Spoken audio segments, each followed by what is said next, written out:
most of it's true. At least the part about our being very happy to use the resources that we have at St. Mary's in the Chair of Irish Studies for occasions like this and other ones throughout the Maritimes. It's part of what it's all about,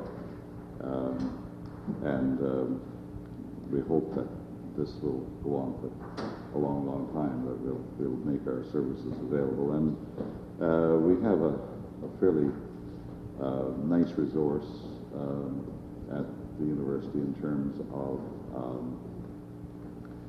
a very good library, which is available on interlibrary loan to anybody who wants to use it. And there's a lot of genealogical material we keep building up for anybody who wants to take advantage of those kinds of resources that we've built up over the years for studying genealogy, family history, community history even. And in fact, it leads me into what I'm going to talk about tonight, because when the chair was established in 1986 at St. Mary's, I was insistent that it would be named, and it would be named the Darcy McGee Chair of Irish Studies, and Darcy McGee I'm going to talk about tonight. And the simple reason why I wanted to name that was that he really, in many ways, represents what the chair is about, that it's an Irish-Canadian chair. And I don't mean an Irish-Canadian in the sense of hyphenated, but that you've got two focuses, the Irish Association and then the Irish in Canada, and the study of the great contribution that the Irish have made to Canadian life, whether you start in St. John's and go to Vancouver. Everywhere, every province has had some really quite important people who have had Irish roots, Irish communities which built this country. And in many ways, Darcy McGee typifies the very best that there is in both traditions. The interesting thing about McGee is that I've always felt, and this is again part of the reason, is that he was really the first Canadian. I mean, at the time that he was in political life in this country, Canada was not, at that time, the entity it became at Confederation. It came before Confederation. And PE Islanders, as you know, are people who have great loyalties to the island. Nova Scotians had great loyalties and stronger loyalties even then to their little region. New Brunswickers, people from what we called Upper and Lower Canada, Quebec and Ontario, had loyalties to their region, and it took the vision of a person like McGee and the great force of character he had to see this vision of this new country, this new Canada. And in fact, there's a story that after Confederation had gone through, or the documents were being put together in London, McGee was there, and there was a great debate going on about what they would name the new country. There were a whole series of names, some of them Aboriginal in nature, which were put forward as the possible name for Canada, and it was McGee apparently who at the meeting insisted Canada. That has to be the name of the country, Canada. And so in a sense, that part of the legend about him even fits into the naming of the country itself. And what I wanted to talk about tonight is this business of McGee, because you probably know, of course, that he was assassinated in April of 68 in Ottawa, and the trial of James Phelan afterwards for it is still controverted in terms of whether Phelan or Whalen was the person who did the job of the assassination. But he, at that point in his life, had really incredible achievements behind him. You probably remember the old the old joke about the fellow who was introducing some of Mozart's music one time, and he said, when Mozart was my age, he'd been dead 15 years. And you could say the same almost in that kind of jocose way about McGee, because McGee he would have been 43 years of age 7 days after his assassination. And in those 43 years, he had an incredible career, starting off as a nationalist in Ireland, absolutely convinced nationalist, and then switching round by the views of the extreme nationalists of the period to something which they could refer to as traitorous behavior, becoming a loyal subject of Her Britannic Majesty, Queen Victoria. And in fact, there really isn't any contradiction in McGee's career. His loyalty was not to any kind of ism. He was a very practical man, and his loyalty was to the Irish people and to giving freedom, the freedom of elected office, and giving them the freedom of democratic institutions. When you read through the detail of his life, the thing that comes through incredibly was this absolute dedication to the notion of democratic, egalitarian life. And that's what really was central to his political view of life, and his absolute loyalty to the Irish people. He was born, as many of you know, in Carlingford, in County Louth,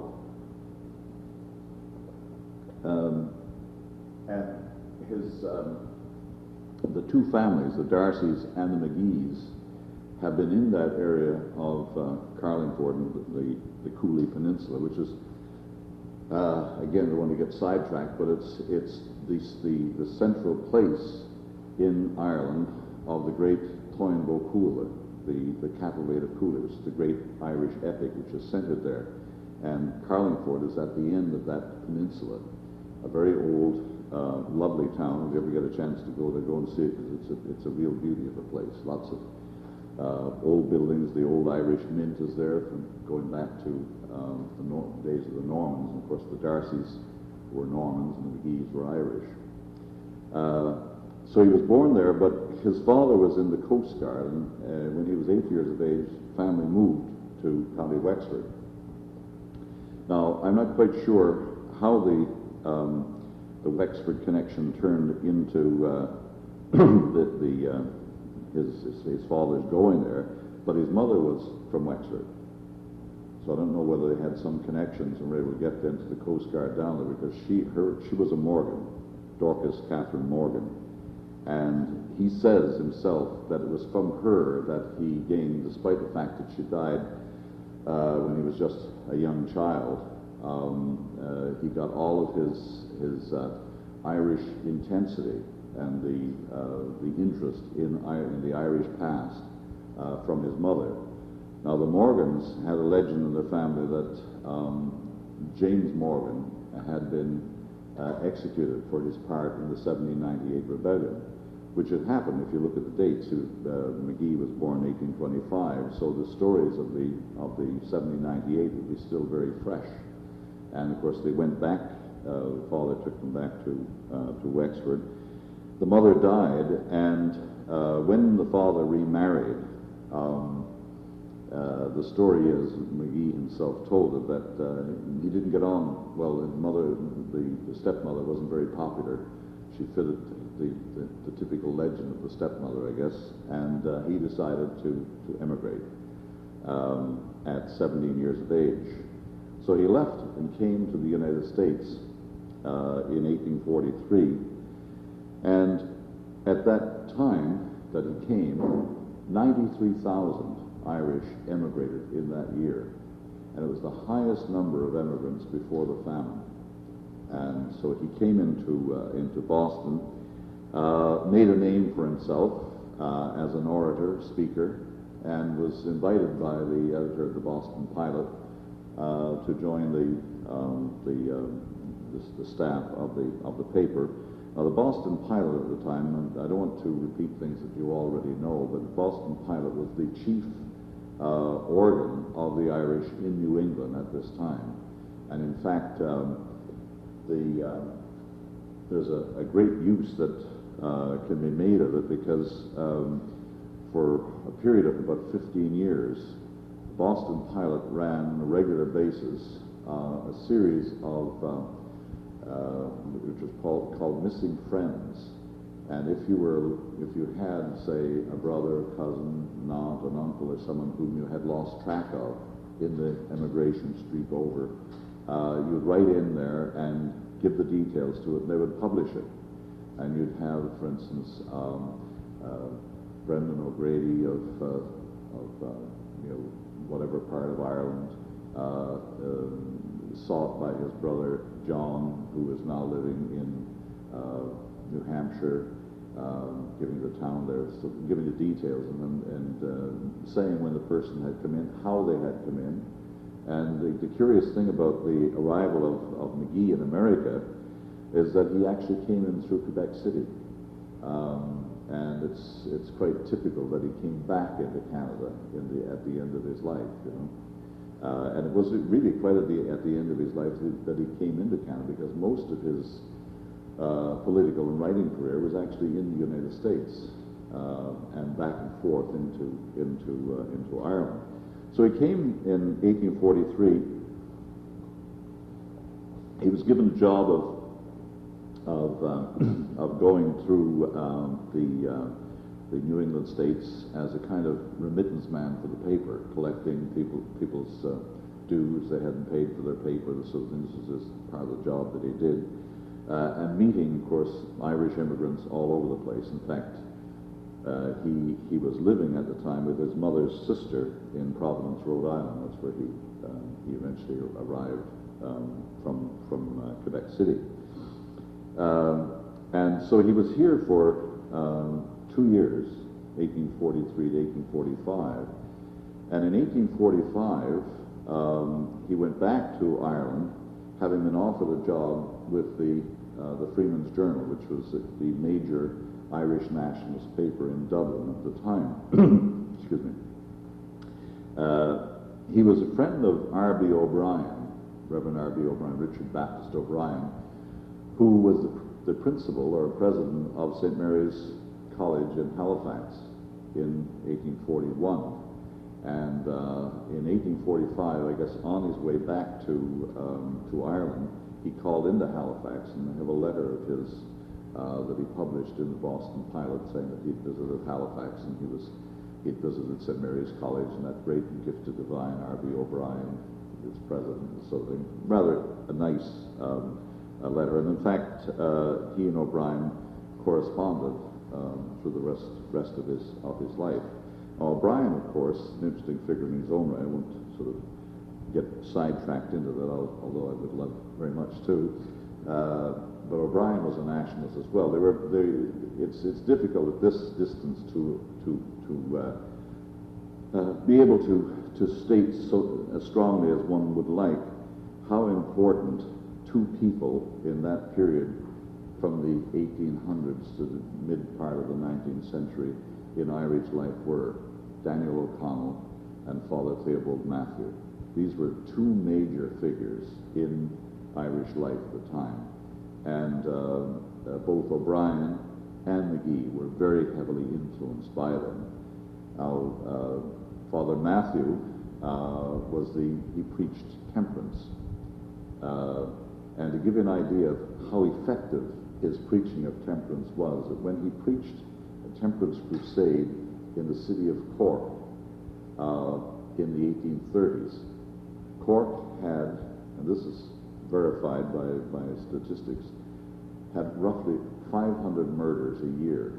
So for a relatively small city, but 500 murders was enormous. And where these murders came from was just drunken brawls. It wasn't that people were out with vendettas or anything. It was just that they'd get into a row, as the Irish would, and someone would get hit in the head, left on the road, die. And the year after he preached the crusade, there was one murder in Cork in that year. So it's an incredibly important impact on Irish life. And he got people to sign the pledge. And of course it maintained itself. I'm sure some of us here can remember having the pledge put to us at confirmation. And that was a direct result of Father Matthew's crusades. Well, Father Matthew and of course O'Brien O'Connell were the two major influences in the life of many Irishmen like McGee, and McGee was quite typical.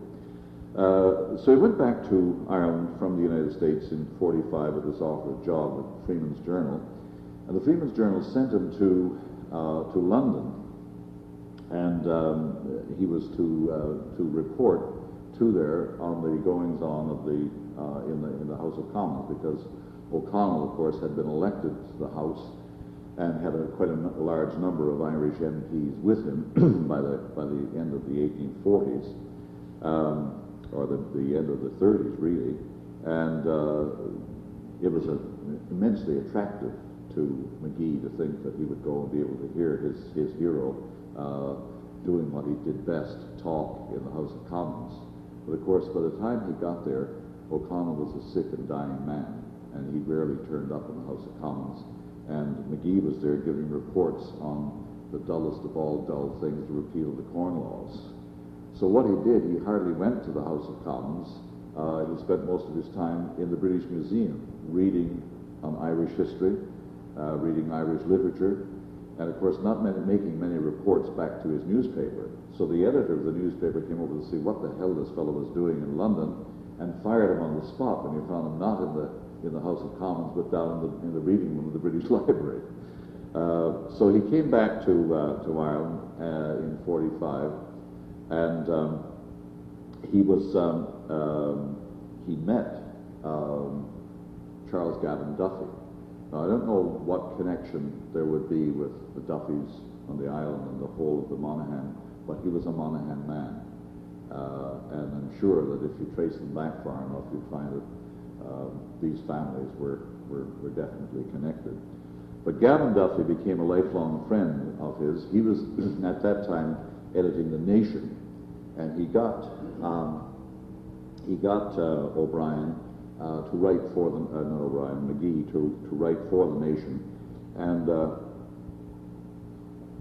got him involved in political life. And I suppose, in a sense, he also introduced him to the woman who became his wife.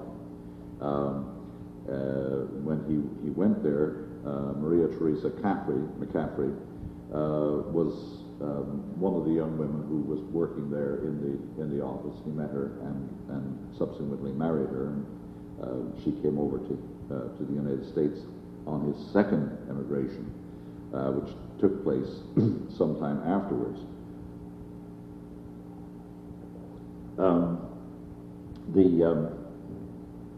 Through his association with Gavin Duffy, he met quite a number of the young men who eventually got involved in the rebellion or the rising of 1848 in Ireland. Thomas Francis Marr, James Blake Dillon, John Mitchell, a whole series of Irish revolutionists. And it's curious, for instance, that of all these people whom he met, they were all socially his betters in terms of, I mean, he didn't come from a wealthy family, whereas most of these guys did. They came from middle-class Irish circumstances, and it seems fairly clear that they looked down upon McGee because of this. He, if you've seen pictures of him, has very African looks to him. He had this curly hair, very sallow skin, and very much Afroid looks. And of course, the racism that was implicit in a lot of the things, a lot of their attitudes to him, came through, and people were making reference to him. He looked like a little monkey, you know, this kind of stuff.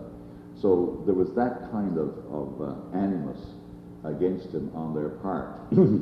But despite this, he was streets ahead of them in terms of his brilliance, his oratory, his capacity to write, and his capacity to move people. He seems to have had, from his earliest days, the capacity to make speeches and really get to people. And this held through for his career in Canada as well. He was a tremendous orator. And as I say, he was more or less supported by Charles Gavin Duffy all the way through, and Duffy defended him all the way through, even when the Fenians, as they were called later on, turned against him. Now, in the rebellion of 1848, it wasn't much of a rebellion. It ended up in a cabbage garden in Carrickshook in County Tipperary, a very sort of loathsome end for a revolution.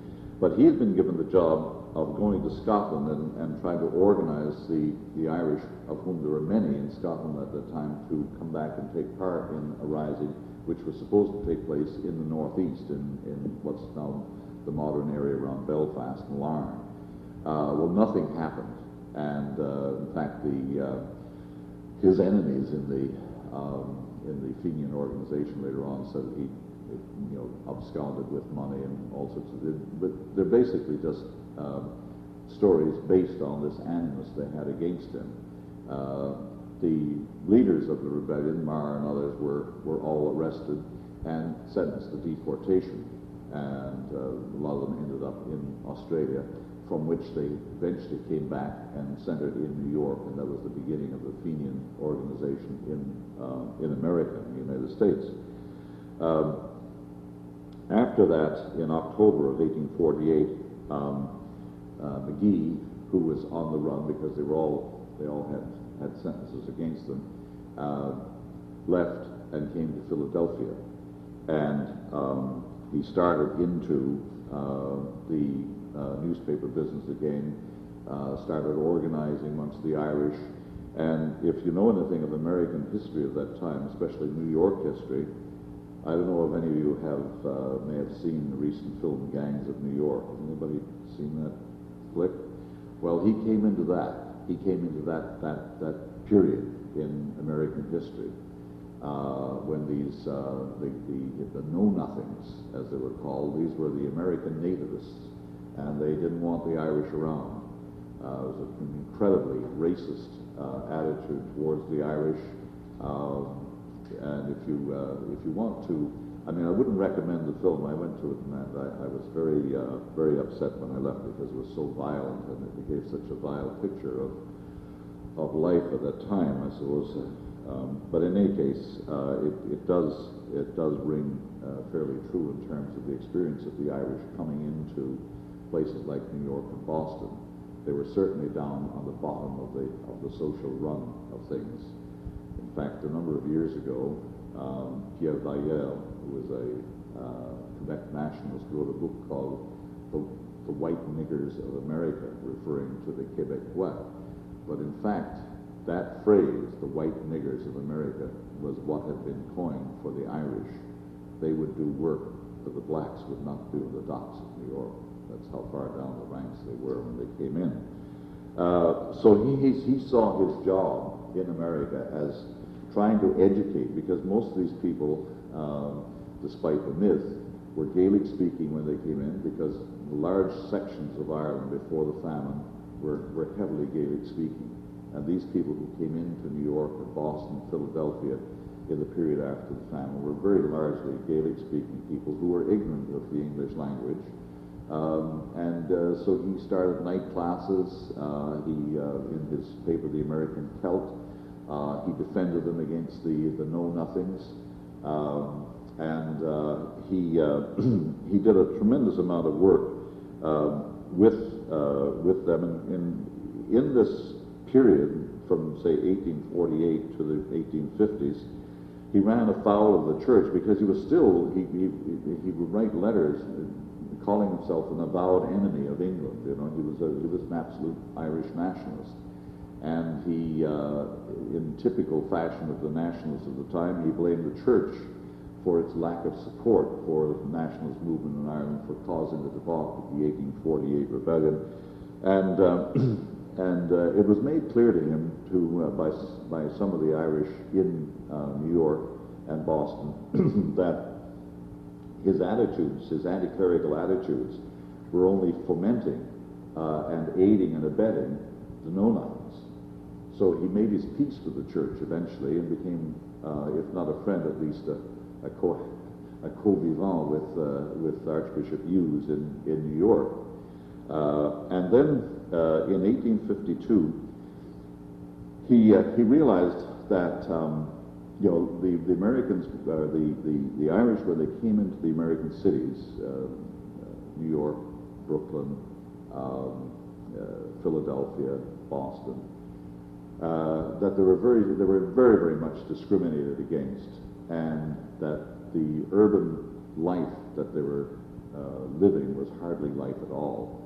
And he engaged with a number of Irish people in trying to get the Irish to leave the cities and to move out into the burgeoning territories of west of Buffalo in New York, that area to the west there.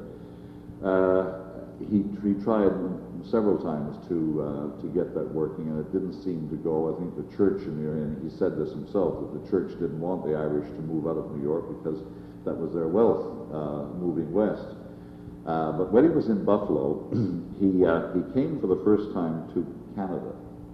And when he came up, excuse me, to the area around London, Ontario.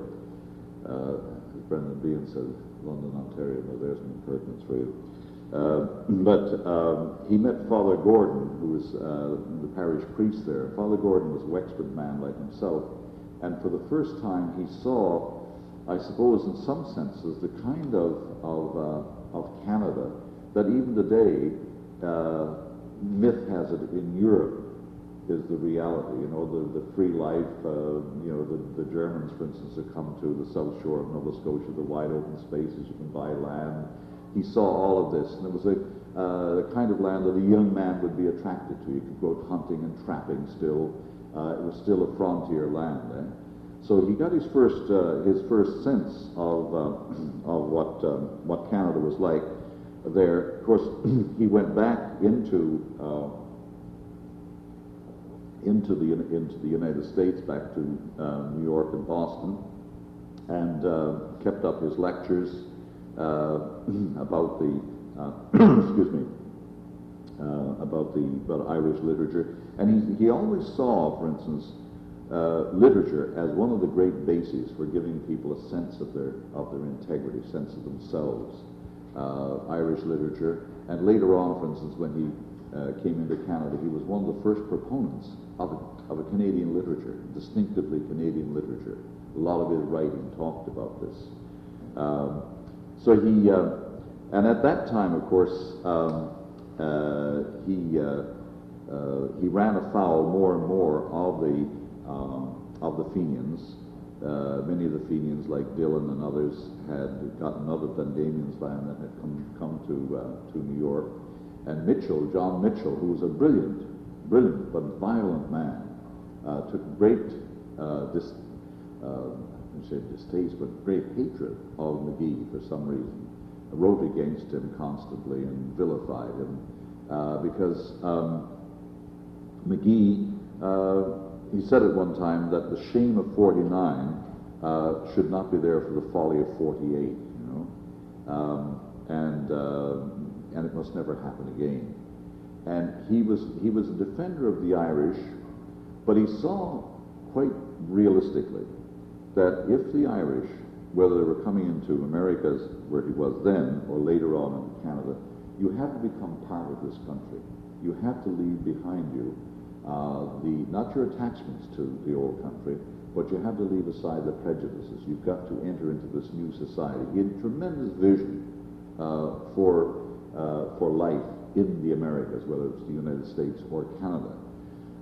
Initially, excuse me, in the period of the 1850s and 52, 53, 54, he was advocating, for instance, that what was the manifest destiny idea of the Americans, that Canada should give up this association with the Crown and become part of the great union to the south. He advocated that in many of his editorials and letters.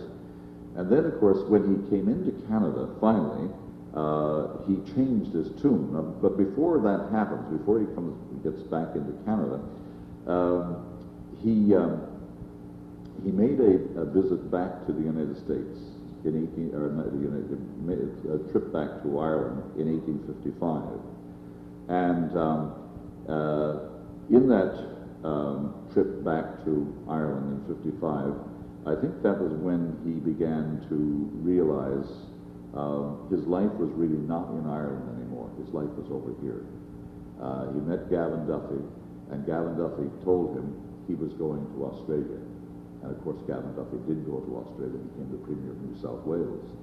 But he was I think, depressed by the prospect of Gavin Duffy's leaving, because he saw him as the real leader, the intellectual leader of the nation, the intellectual and the real political leader of Irish nationalism, as opposed to the people who were advocating violence. McGee never seems to have been a man who could stomach violence. He never, the rhetoric, for instance, of his early years appears to be violent, but he never had that kind of advocacy that you had of Mitchell, of real violence. So he was only in Ireland for a short time, because once he found that Gavin Duffy took him out for a walk one day. They walked through the countryside around Dublin, and he told him, "I'm going to Australia," and McGee decided he was going to come back to the United States, or to America. So he came back in 1855 to the United States, to New York, and in the fall of that year, he made a long visit to Canada, Canada West. And it was during that time, too, that he was, again, strongly advocating that the Irish go back, or that emigrate from the cities back to the country that was opening up in the West. When he came up to Canada in that year in 1856, he decided more or less to make a change, change his life, to come into Canada. In 1857, he arrived in Canada, arrived in Montreal, and from that point on, he became part of the Canadian thing. He began to add to, well, first of all, I should mention this, that in the period of the 1850s, when these gang wars and things were going on in New York, and there was tremendous violence against the Irish who were coming in there subsequent to the famine. Huge hordes of Irish were coming into the major cities of the United States. They were burned out, and in fact, he went down to St. Louis and was absolutely horrified to see the burned out cabins of the Irish in St. Louis. And when he came to Montreal, I think the man was probably rather shocked to find that Catholics, Irish, could enter into the life of the country quite easily. There was no prejudice against them. Irish, and especially Catholics, French Canadians, were in positions of power in the state. Priests could operate quite freely and openly. And one of the things that you find about McGee was he had a tremendous openness to others. He was by no means this kind of narrow, restricted Irish nationalist. He was a lover of his own people, but a respecter of everybody else. And in fact, when Confederation came on in the 1860s, one of the things, again, that's not very well known about him was he advocated having a province in Western Canada for the Aborigines. One of the provinces of Canada, he said, should be given over. Now, that's an idea which is only really being floated now as a realistic thing, but he was advocating it back in 1863, that's the way things should go. Excuse me. And he said, for instance, in one of his things, he said 20,000 Irish living in Montreal can elect a member to the lower house of Canada. He said 5 million Irish in the United States can't elect a single congressman. And he became, when he went back to Ireland, he said to people, don't go to the United States, come to Canada.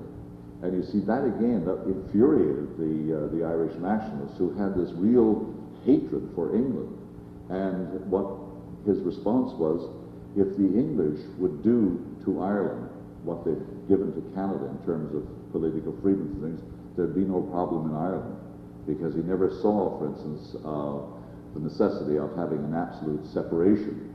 He just wanted to have a free state, you know, where people would be able to live their lives in freedom, participate in public life without any of the problems that he had seen in his existence. So he came to Canada in 1857. 1858, he was elected to the Parliament of Lower Canada and became a very, very influential member in the government there.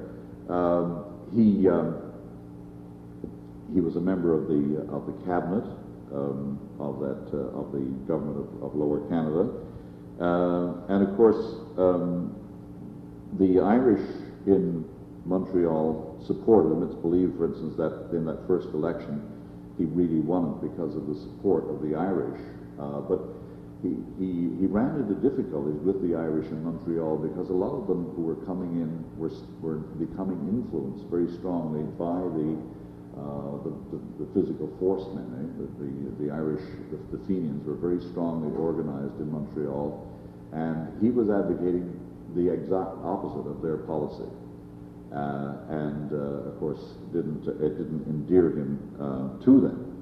And then, of course, the American Civil War started, 1861, and of course many thousands, hundreds of thousands of Irish joined the ranks of the Union armies fighting the Confederacy.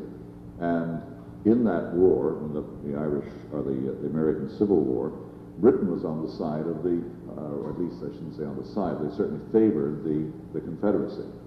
And there was a great deal of trouble, and I won't go into all the gruesome details of the difficulties there, but he was very, very instrumental in organizing defense regiments against the possibility of American invasion of Canada in 1861, 62, 63. He organized the Irish both in what is now Quebec and Ontario. One of his friends was George Brown, who was one of the reformers in Toronto. There were a number of incidents during that time when a bunch of Irish guys had come over across the border, raided the bank in Kingston, and McGee he said a very interesting thing. He said, you know, these people really deserve hanging, but he said, I don't think I would advocate capital punishment. It was very, you know, he said they may deserve it, but they shouldn't be hung, was his attitude. So again, you get a sense of his, I suppose, humanitarian instinct, that this was a violent act, and that the only way that the state could show respect for human life was not to take it itself.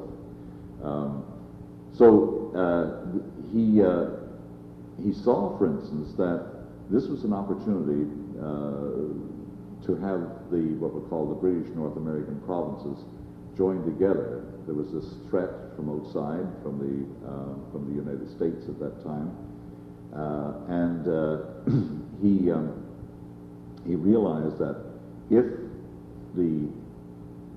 Ontario and Quebec, Upper and Lower Canada, were to join, they wouldn't really have sufficient strength unless they were linked up with the British North American provinces in the Maritimes. At that time, for instance, Nova Scotia had the second largest commercial fleet in the world. So it was a very, very important economic power in the Northeast. And what he advocated very strongly was the Intercolonial Railway, the building of the Intercolonial Railway. He became a strong advocate of that. He came to the Maritimes, came to St. John, came to Halifax, and he loved the Maritimes. He loved the people down here. and was very, very strongly, urging them to become part of this new movement towards Confederation. He came across the border from the United States into St. John, up into Halifax, made a number of visits there, and advocated very strongly this union of the Atlantic provinces with Upper and Lower Canada. He was at the Charlottetown Conference, and when he was at the Charlottetown Conference, one of the things he did in his spare time was give a lecture like this to an Irish group in Charlottetown on the history of the Irish, he was great friends with Tupper. He was a great admirer of Joe Howe in Nova Scotia, and when Joe Howe, of course, turned against Confederation in the 1860s, he was convincing Howe that you shouldn't take this attitude, and he realized, of course, Howe had tremendous ego, and Howe didn't like Tupper, and Tupper, of course, was a man of great moderation, great suavity, and it was just he read it quite clearly and quite rightly that it was just simply this egotistical rivalry between himself and Tupper, that Tupper was getting the top edge of things with him. But when MacDonald formed his first government in 1867, he was a good friend of McGee's, and he had promised McGee a seat in the cabinet. Now, in the divisions, and of course there was terrible rows that went on. I mean, for instance, if you read the accounts of the Charlottetown Conference and the Quebec Conference especially, where they were beginning to divvy up how many seats each place would get, well, the rows that the politicians on the island had amongst themselves and with the politicians from Upper and Lower Canada were incredible. But when the delegates from the Maritimes, especially from Charlottetown, went to the Quebec Conference, McGee had them over to his house, and he and Mary entertained them, brought them tea. He was a great friend of Edward Whalen, who was at that meeting in Montreal. But in the making up of the cabinet, he obviously wanted to be part of this cabinet of this new country, which he had so much to do in the formation of. And he said to MacDonald, he said, well, there were two Anglophones in Montreal, himself and Alexander Galt. And the French Canadians at the time, Mercier and Cartier, these people said, if there are 4 cabinet places for Quebec, 3 of them must be for French Canadians. So there was only one Anglophone who could get a position. And McGee said, well, the Irish are the largest Anglophone community here. I should represent them. And the English populations, both in Quebec City and Montreal, were very, very strongly influential in the business community, and MacDonald realized they had to have representation. So Tupper, his good friend, came along to him and said, look, we're in this together. This is a new country. And he said, here's the deal. He said, I'm supposed to be in the cabinet from Nova Scotia, and you're supposed to be in from Montreal. He said, I will give over my post to Edward Kenny, an Irish Catholic from Halifax, if you will give your post in the cabinet over to Galt in Montreal. And that was the deal they made. So that Edward Kenny, who was a neophyte in the political fight at the time, became the representative in the Canadian cabinet, representing the ethnic group of the Irish Catholics.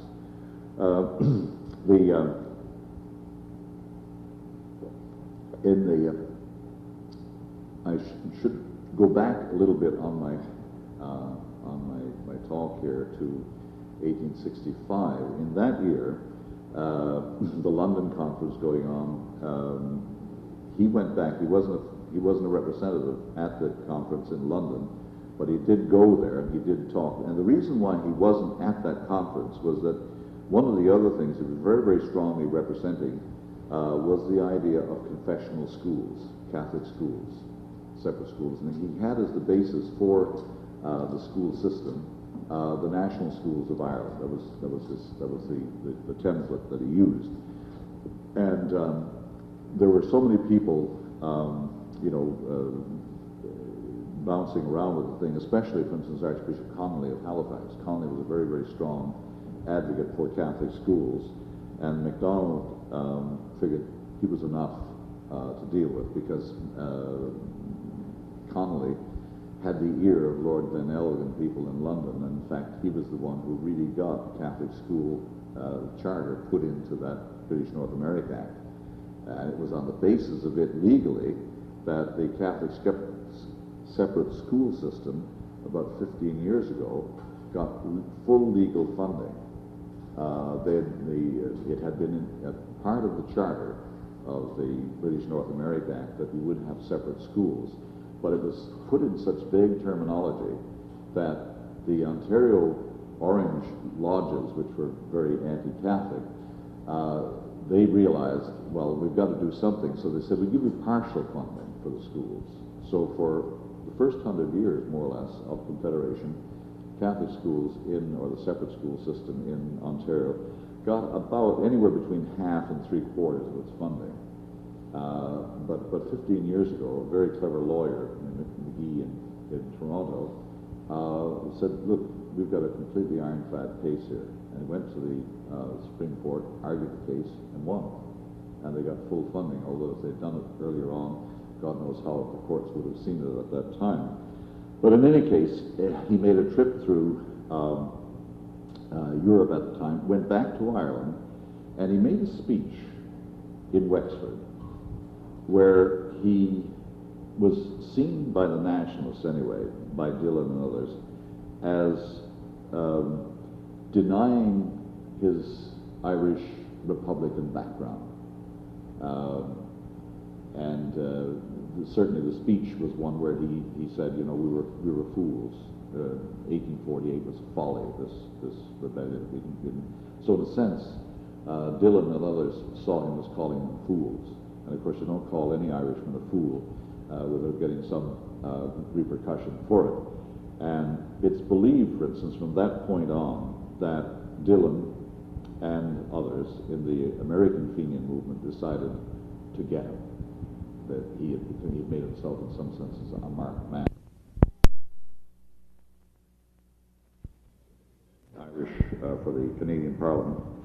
And in that election, the Irish population in Montreal at the time was around 40,000, quite a heavy portion of the Anglophone population was of Irish origin.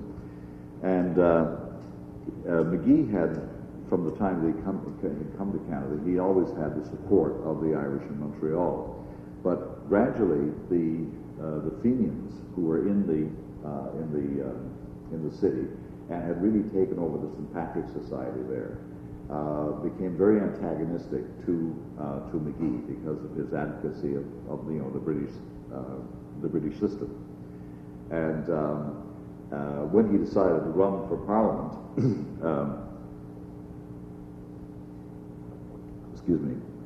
Barney Devlin, who was the leader, he was the head of the St. Patrick's Society, Devlin decided to oppose him.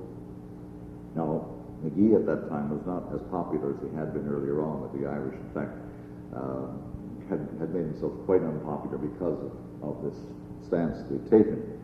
But anyway, in the election that took place, one of the things that McGee had always said was that how gentlemanly and how calmly elections went on in Canada as opposed to Ireland and the United States.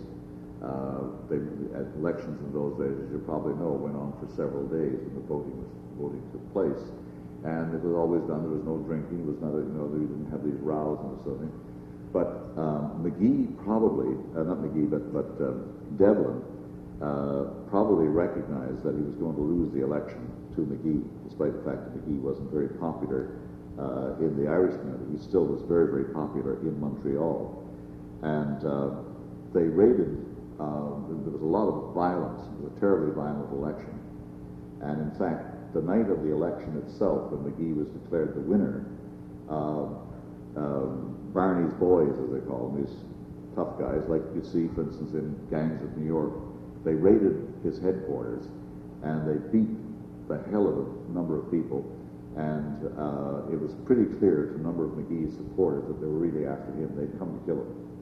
There's no question about it. But it just happened that McGee had, I don't know what the medical terminology, but he had vascular disease in his legs. And when he was in Europe in 1855, Dr. Taché from Quebec, who was with him, saved his life a number of times by putting him in bed and giving him various kinds of medicines that Taché was very good with for opening up the vasculars in the legs, and got him back to Canada in 1855. And then periodically he would have to rest. He would have to lie out because he just couldn't stand on his legs. And this just happened to be one of these nights. So he went to Ottawa, and of course the rest is history in a sense. He was still strongly advocating the Irish incorporating themselves in the Canadian polity. The night that he was assassinated, he had made a speech that night about the Maritimes and about the necessity. For instance, Nova Scotia was marching up to having that election in 1871 when Howe was advocating that Nova Scotia break out of the Union, to secede from the Canadian Federation, and he was making a strong plea in the House for the Maritimes remaining part of the Canadian Union.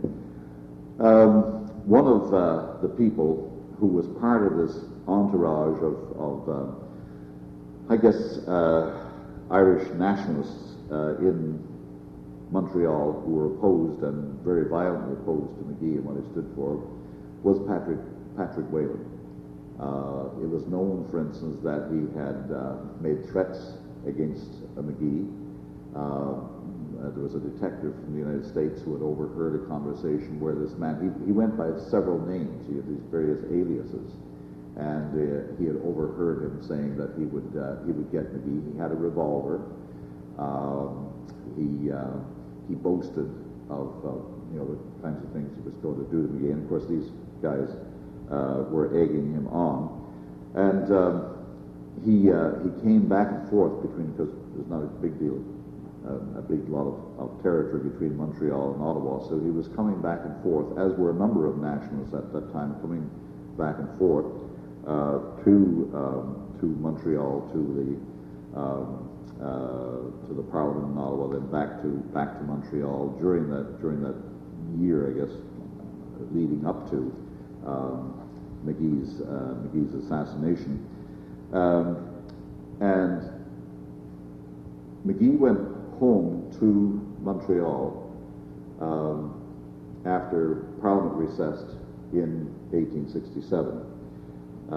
New Year's Eve, McGee's half-brother John was living with him in his house, and McGee was, constantly lying out with this leg problem that he had.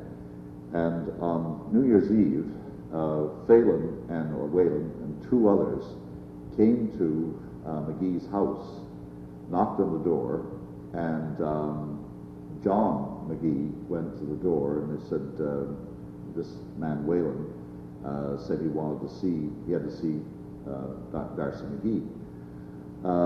So John said, well, he's just about, gone to bed for the night. It was quite late, around midnight. But he went up and said, would you see this man? And he said, sure, I'll see him. So he went up, and he told McGee that he had overheard people threatening to burn the house down that night. So McGee said, well, you go down and pass this note to the police, and they will, give me some protection for the house. Well, this was midnight. 5 o'clock in the morning, the police arrived, looking for places going to be fired over. He said, well, I sent this man off. He said, well, we only just got this thing a few minutes ago. So it was obvious that there was something going on, and the suspicion is that they'd come to kill McGee that night, but got foiled by the fact that John McGee had gone to the door, and because when he went, McGee had said it was a cold night. Darcy McGee said, "Go down." He said, "There are two other people with him." He said, "Bring them in, get them," because they had stayed outside. But when he went, these guys slunk off into the night. So when McGee went back to Ottawa for that session, it was he left the Parliament quite late in the evening after he'd made the speech about the Maritimes, and was walking back to his house. There were a number of people who walked part of the way back with him, and a French-Canadian logger who was pretty drunk, I think, from the way the evidence seems to have suggested, was really the only witness to the assassination. He said that he saw some man come up and he had something in his hand, and he heard this bang. A friend of McGee's, who was just not a friend of McGee, but I suppose he was a friend. He was the son of the lady in whose house he boarded. Was coming back from a party, and he heard this bang like a firecracker, I suppose, and came up and found McGee slumped at the door, and of course that was the assassination. And of course the trial went on afterwards, and all this evidence came forward, and there's still some suspicion that it may not have been Phelan who did it, because Phelan maintained at his trial, he said, I didn't kill this man, and he was reported later on to have told somebody that I didn't kill him, but I know who did. So it may not have been Phelan who actually did the deed, but he certainly was in part of the company which was out to get him because of his his attitudes toward nationalism. So a man, almost 43 years of age, seven days short of his 43rd birthday when he was assassinated, and in typical Irish fashion, fits into mythic order. He was buried on Easter Monday, which is the day, of course, of the Irish Rising in 1916. So you see these little things, you wonder, is some kind of fatal thing working its way through here. That's it. I certainly would stand some questions and hope that I might be able to answer some things. Yes, Phil? I didn't understand the deal that was made with Tupper and why the deal was made for him not to. Well, in order to make the cabinet, the first cabinet, representative of the various groups, political groups in the country, it was necessary that there be somebody in the cabinet who, for instance, would represent the Irish, and someone, for instance, who would represent, say, particularly, I think what we're looking at here is again, the central Canadian bias of Canadian Confederation, that it was really Montreal, it was between Toronto and Montreal, getting the cabinet seat, so there was some kind of balance in it. And there were 4 places to be given to Lower Canada, or Quebec. And the French Canadians, Taché and others, insisted that 3 of those places be for French Canadians.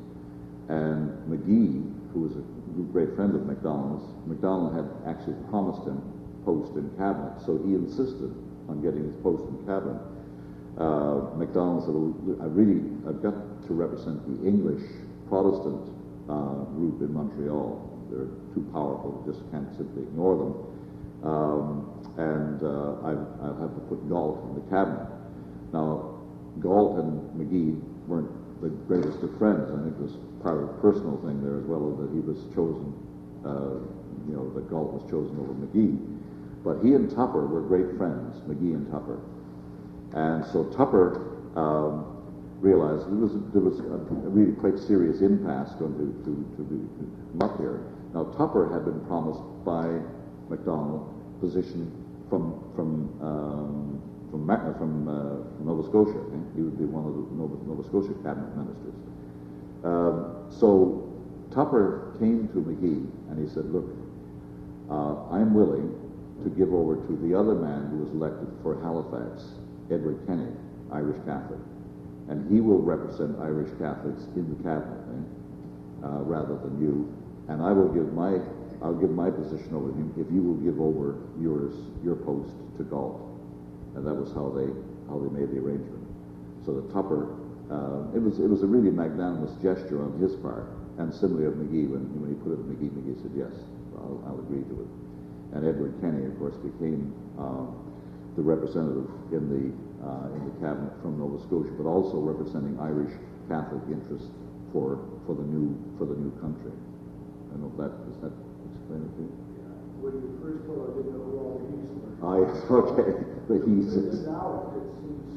Pardon me? When I hear it cleared up now, it still seems that the cabinet of the country was divided into two of the best men part of that kind of deal. Absolutely. And you're absolutely right. In fact, at the time that this happened, that was exactly what was said, that two very, very good men were, but that's the way politics is. You know, sometimes you make these invidious choices to get some kind of balance and keep everybody reasonably happy, you know. So that was how it was done. What year was that? 1867. It was the first cabinet after the Confederation had taken place. The first elections took place.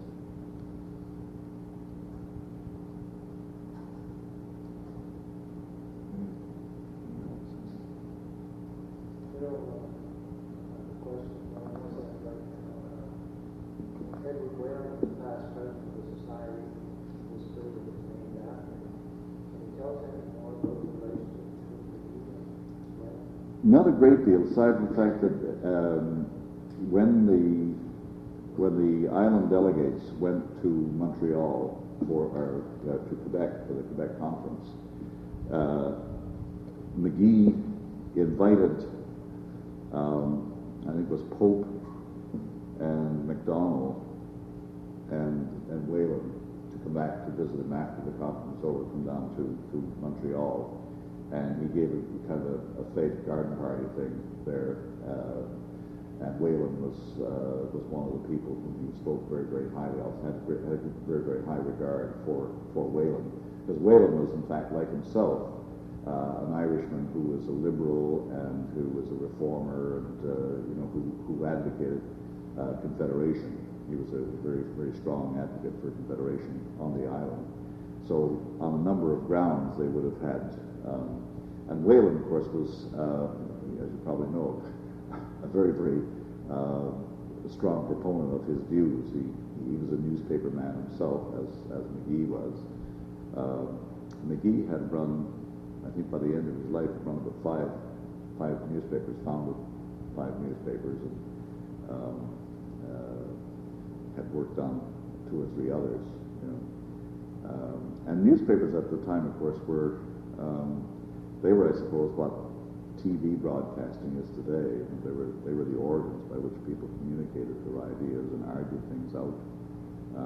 And having control over one news, of course, meant that you had the ability to put forward your particular personal views on issues of the day.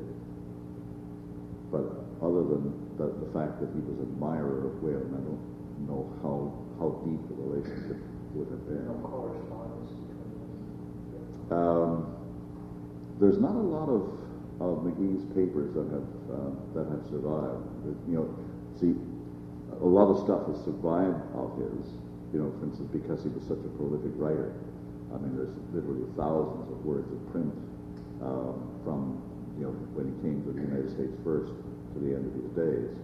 And there are some letters and things available, but not the amount that one would like to see. It's rather difficult patching together his biography because of that.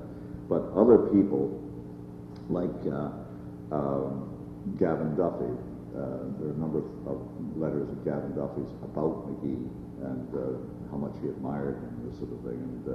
And similarly, for instance, there's a lot of stuff from Mitchell about denouncing this traitor to the Irish cause, this McGee, this little monkey he called him, you know.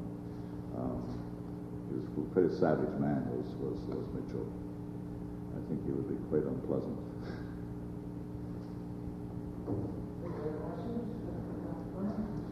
The observation was just another correspondence between McGee and Whalen, that they were both owners of General O'Connell, and in non-violent approaches, whatever sometimes follow some of his constituents,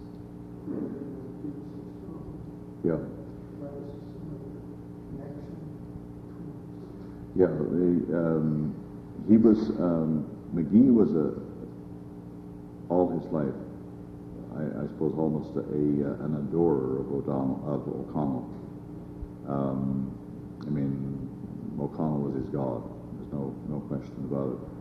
And O'Connell, of course, one of the great splits that you had in the Irish political movements at the time was that in 1848, O'Connell had accepted a guarantee from the Whigs that when they got in power, they would give what I suppose they would call a devolution of government to Ireland. In other words, Ireland would stay within the British domains, but they would have what would be a kind of almost a free state association.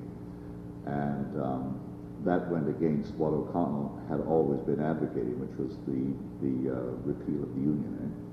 And all during the period of the 20s and 30s and early 40s, O'Connell's politics was repeal, repeal, repeal. And in fact, it was a big issue here on the island. As you know, repealers and the repeal movement was highly organized in the maritime provinces, and people gave money. Irish immigrants here gave money to the repeal movement in Ireland, and various people, and I think Whalen was involved in the. I'm not too clear on Whalen's career, but I think he was involved in the movement. I know that R.B. O'Brien and O'Connor Doyle in Halifax organized the what's called the tribute, the O'Connell tribute from there, and Terry Punch has done a great deal of work digging out the names and contributions of people throughout the Maritimes, and there were a number of people from Charlottetown who gave money to the repeal movement. It's difficult to put figures on these things because there aren't any papers. The only thing you have are what newspaper accounts we have of the thing. There aren't really there aren't lists, for instance, of people, I don't think, from the island who gave money to the repeal movement. I don't know. Do you know of any, Brendan, other than these?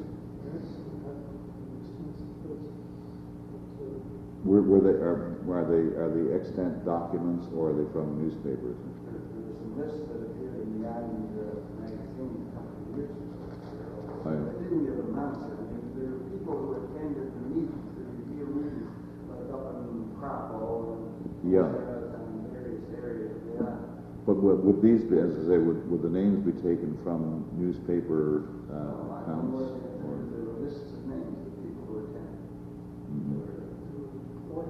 They always gave their home country origins. Yes. Yes. Yeah.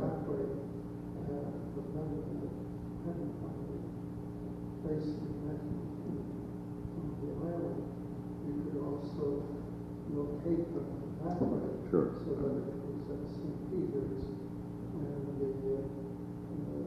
number of people in Wexford, you would see these names with the Wexford address being at St. Peter's. Mm-hmm.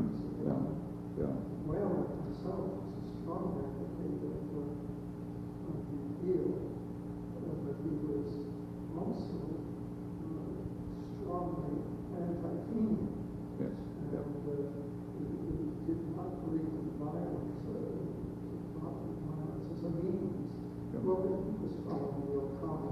Yes, yeah. I think one of the things that's interesting about this, and it's just a thought in my mind, is that the Fenians, the Fenian movement in the United States became so violent as a consequence of the Civil War. You know, that these guys were they had really got a taste of violent action in that really violent war, and it sort of intensified their attitude. That's just a thought. It may be completely hairy, but they certainly from that point on, from the Civil War on in the United States, you find more and more violent action. The Manchester Martyrs, you know, in the late '60s, and from there on, you had bombings and various kinds of violent activities which were advocated. And then, of course, on the other side, you had those who, like Edward Whalen and McGee, advocated, I guess, what we call the constitutional approach to getting what I suppose they would call our civil rights. And it really wasn't until I guess the 1880s would be looked upon as the period when full rights came to people, because when O'Connell when the Catholic Emancipation Act went through in 1829, it was done on the basis of the 20-shilling freeholders being excluded from the voters list. So what it meant was a very, very small portion of the Irish Catholic population were actually able to vote because of that cutoff. The poorer people, who were, of course, the vast majority of people, were excluded from the vote until the 1880s. It was 1881 when they finally got, a complete franchise. And of course, women were excluded from that unless they were, if a woman was widowed and had a family, she had to vote because she was a householder. It was in a place of her. One other thing that I should know about Darcy McGee is that the lecture he gave in Charlotte in 1964, he's given a call St. Joseph's. St. Joseph's Convent School, building, which and he spoke on the poetry of Byrne and more. On the platform, looking at several of the delegates to Charlton Conference, so that some of the fathers of the Confederation were actually present at the lecture, and present in St. Joseph's Conference. A footnote, yes. Yeah. Okay, well, if there are no other questions, Mr. Byrne, for making the voyage over in this miserable weather, made it safely, which is great. We're disappointed that more people are here tonight. From Milwaukee as well. Well, maybe another time I was talking like notes and things that I want to put together as a paper, make it available or back to the gang. More material. Sounds good. So thank you very much for coming. Oh, And thank all of you folks for coming out. Please stay and eat some of our good sandwiches and some of her, we've got cookies back there, and have a coffee to fortify yourself